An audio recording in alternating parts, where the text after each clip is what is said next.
Phénomène d'interférence. Soit deux signaux S1 et S2 qui sont envoyés des points S1 et des points S2 qui vont se superposer au point M et qui vont créer donc une figure d'interférence. En S1 et en S2, les deux ondes sont synchrones, ça veut dire qu'elles vibrent en même temps, elles vibrent en phase. Et puis quand elles arrivent au point M, eh bien, il faut faire intervenir un déphasage φ1 et φ2, voir les leçons précédentes. Vous avez démontré que l'amplitude du signal S, qui est la somme de S1 plus S2 au point M, a cette expression. À vous de travailler, c'est pas facile.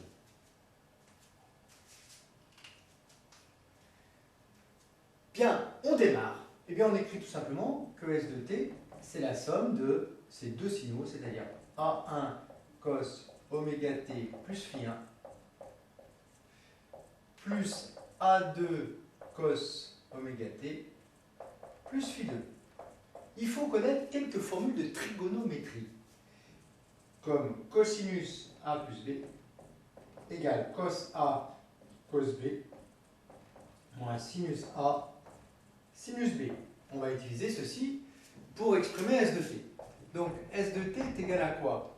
Eh bien, A1 cos oméga t cos φ1 moins A1 sinus oméga t sinus φ1 plus la même chose pour ce terme-là, plus A2 cos oméga t cos φ2 moins A2 sinus oméga t sinus φ2.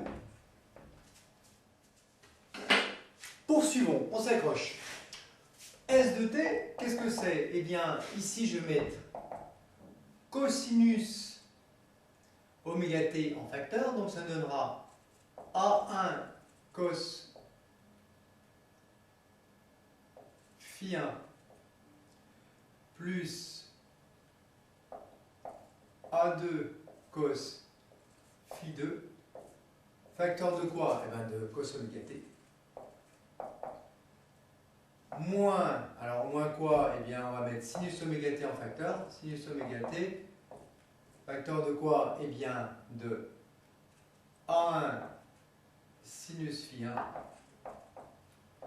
plus A2 sinus φ2.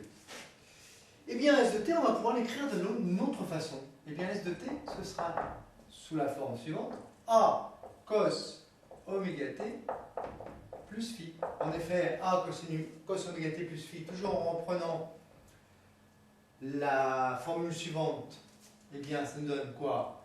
A cos phi cos oméga t moins A sinus phi sinus oméga t. Bien, alors, que vaut donc le A cos phi? Eh bien, le A cos phi, ça vaut toute cette expression. Et que vaut le A sinus phi? Eh bien, toute cette expression. Autrement dit, S de t peut se mettre sous la forme petit a cos oméga t moins petit b sinus oméga t. Et donc, ça signifie quoi? Que S de t a exactement, un signal qui a exactement la même pulsation que le signal S1 et que le signal S2. Par contre, son amplitude, évidemment, est différente. Elle va dépendre de 1 et de A2, et de cos φ1 et cos φ2.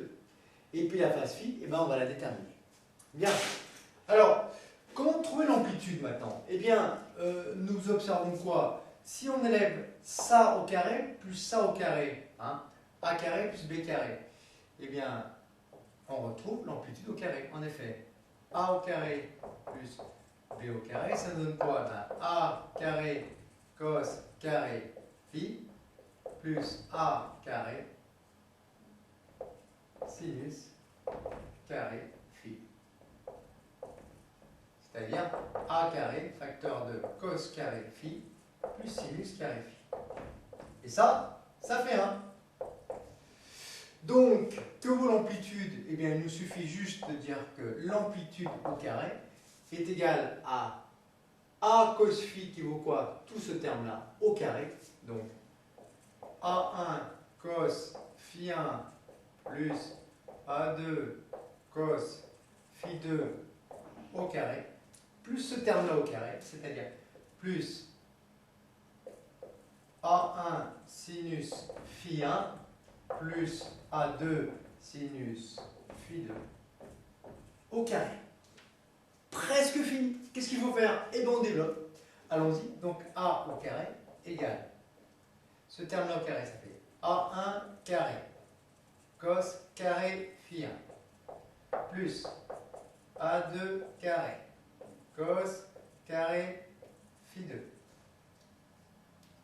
plus 2A1 cos phi 1 cos phi 2 plus ceci au carré A1 carré sinus carré phi 1 plus A2 carré sinus carré phi 2 plus 2A1 A2 sinus phi 1 sinus phi 2.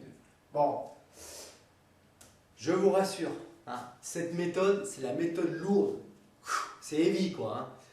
On va voir plus tard des méthodes avec notamment l'utilisation des imaginaires qui sera beaucoup plus simple. On a presque fini. Un petit coup de chiffonnette et puis on va simplifier cette expression. Ici, nous avons A1 carré cos carré phi 1 et A1 carré sinus carré phi 1. On peut mettre 1 au carré en facteur. 1 carré facteur de quoi? De cos carré plus sinus carré qui vaut 1. Donc ça fait 1 carré. Même chose de ce côté-là. A2 carré, on peut le mettre en facteur. Facteur de quoi? Eh bien de cos carré phi 1 plus sinus carré phi, cos carré phi 2 plus sinus carré phi 2. Et bien ça vaut 1. Il nous reste ces deux termes-là. 2A1 A2 cos phi 1 cos phi 2 et 2A1 A2 sinus phi 1 sinus phi 2. Et bien là on retrouve quoi? Et bien on retrouve le cos A moins B qui est égal à cos A cos B moins sinus A, sinus A, sinus B.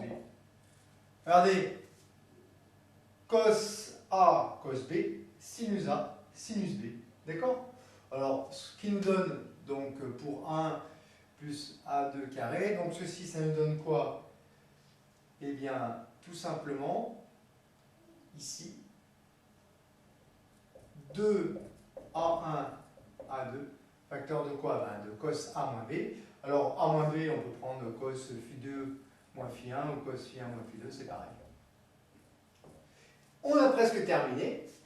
Eh bien, il ne nous reste plus qu'ici qu'à nous mettre la valeur de A. Eh bien, la valeur de A, de l'amplitude, c'est racine carrée de A1 carré plus A2 carré plus 2A1 A2 cos phi 2 moins phi 1.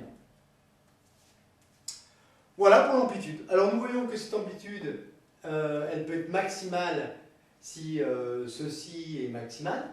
D'accord? Si ceci vaut 1. Voici la valeur maximale de l'amplitude. Et puis elle est minimale si cos phi 2 moins phi 1 vaut moins 1. Quand l'amplitude est minimale, eh bien on a absence de lumière, hein, interférence destructive, on appelait ça en terminale, rappelez-vous. Et quand l'amplitude est maximale, alors à ce moment-là, on a un maximum d'intensité lumineuse. Voilà pourquoi, dans le phénomène d'interférence, vous avez des zones de grande intensité lumineuse et puis des zones où il y a absence d'intensité lumineuse.